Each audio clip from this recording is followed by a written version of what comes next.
കിച്ചണിലേക്ക് എല്ലാവർക്കും സ്വാഗതം. ഇന്ന് നമ്മൾ ചോറിനൊപ്പം കഴിക്കാൻ പറ്റിയ രുചികരമായ ഒരു ചേമ്പ് കറിയാണ് തയ്യാറാക്കുന്നത്. അതിനായിട്ട് നമ്മളിവിടെ കുറച്ച് ചേമ്പ് പറിച്ചെടുത്തിട്ടുണ്ട്. അതിൽ നിന്ന് ഒരു ചേമ്പിൻ കണങ്ങും പിന്നെ ഒരു ചേമ്പിൻ താള് കൂടി എടുത്തിട്ടുണ്ട്. ഇനി ഇതൊന്ന് ക്ലീൻ ചെയ്തെടുക്കാം.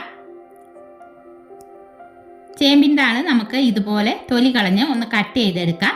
എന്നിട്ട് കുറച്ച് വെള്ളം ഒഴിച്ച് ഉപ്പിട്ട ശേഷം ഒരു 10 മിനിറ്റ് നമുക്കിതൊന്ന് മാറ്റി വയ്ക്കാം.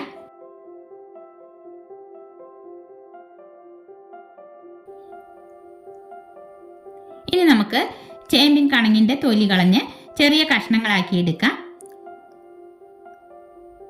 ചേമ്പ് ദാ നമ്മൾ ഈ ഒരു വലിപ്പത്തിന് കട്ട് ചെയ്തെടുത്തിട്ടുണ്ട്. താള് നമുക്ക് നന്നായി കഴുകി ഒന്ന് പിഴിഞ്ഞെടുക്കാം. ചേമ്പിൻ താള് എടുക്കുമ്പോൾ അതിന്റെ കൂമ്പിലയോട് കൂടിയ താള് എടുക്കണം കേട്ടോ. പിന്നെ ഇതാ ഒരു തക്കാളി അരിഞ്ഞത് കൂടി എടുത്തിട്ടുണ്ട്. ഇനി ഇതെല്ലാം കൂടി കുക്കറിലിട്ട് വേവിച്ചെടുക്കാം. കുക്കറിലേക്ക് ചേമ്പും അതിൻ്റെ തണ്ടും കൂടി ഇട്ട് കൊടുക്കാം. ചേമ്പിൻ താള് കുഴഞ്ഞു പോകും കേട്ടോ. പക്ഷെ ചേമ്പ് കറി വെക്കുമ്പോൾ ചേമ്പിൻ്റെ താള് കൂടി ചേർക്കുമ്പോഴാണ് നല്ല ടേസ്റ്റ് ഉണ്ടാവുക. പിന്നെ തക്കാളി അരിഞ്ഞതും കൂടി ചേർത്ത് ആവശ്യത്തിന് ഉപ്പിട്ട് കൊടുക്കാം. ഇത് വേകാൻ ആവശ്യമായ വെള്ളം കൂടി ഒഴിച്ച് 1/2 ടീസ്പൂൺ മഞ്ഞൾപ്പൊടിയും 1/2 ടീസ്പൂൺ മുളക് പൊടിയും 2 തണ്ട് വേപ്പില കൂടി ഇട്ട ശേഷം നമുക്കിത് മൂടി വെച്ച് ഒരു വിസിൽ വരുന്നവരെ വേവിച്ചെടുക്കാം. ഇത് വേകുന്ന സമയം കൊണ്ട് നമുക്കിതിന് വേണ്ട അരപ്പ് തയ്യാറാക്കാം. ഒരു മിക്സി ജാറിലേക്ക് 2 പിടി തേങ്ങയും 4-5 ചുമന്നുള്ളിയും വേപ്പിലയും 5-6 വെളുത്തുള്ളിയും ഒരു 1/2 ടീസ്പൂൺ നല്ല ജീരകവും അല്പം മഞ്ഞൾപ്പൊടിയും 5-6 കാന്താരി മുളകും ഇത് അരയാൻ ആവശ്യമായ വെള്ളം കൂടി ഒഴിച്ച് നല്ല പോലെ അരച്ചെടുക്കാം.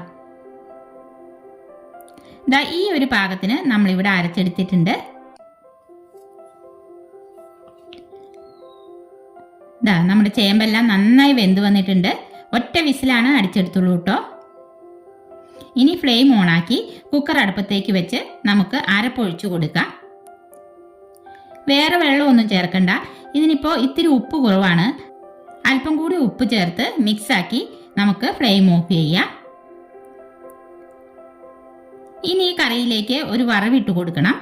അതിനായിട്ട് ഒരു മൺചട്ടി അടുപ്പത്ത് വെച്ച് 2 സ്പൂൺ വെളിച്ചെണ്ണ ഒഴിച്ചു കൊടുക്കാം.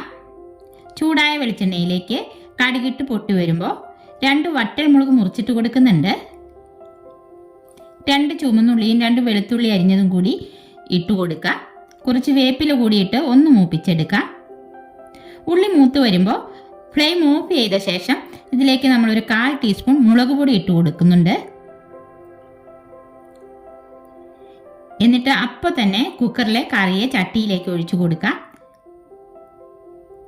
അങ്ങനെ നമ്മുടെ അടിപൊളി ചേമ്പ് കറി ഇവിടെ റെഡി ആയിട്ടുണ്ട്. ഇതിപ്പോൾ ചോറിൻ്റെ ഒപ്പം മാത്രമല്ല കേട്ടോ, ചപ്പാത്തിയുടെ കൂടെയൊക്കെ കഴിക്കാനും നല്ല ടേസ്റ്റാണ്.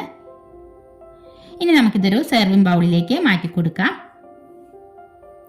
അപ്പോൾ ഇന്നത്തെ നമ്മുടെ രുചികരമായ ചേമ്പ് കറിയുടെ വീഡിയോ എല്ലാവർക്കും ഇഷ്ടപ്പെട്ടെങ്കിൽ ലൈക്ക് ചെയ്യാനും ഷെയർ ചെയ്യാനും സബ്സ്ക്രൈബ് ചെയ്യാനും മറക്കല്ലേ. അടുത്ത വീഡിയോയിൽ നമുക്ക് വീണ്ടും കാണാം.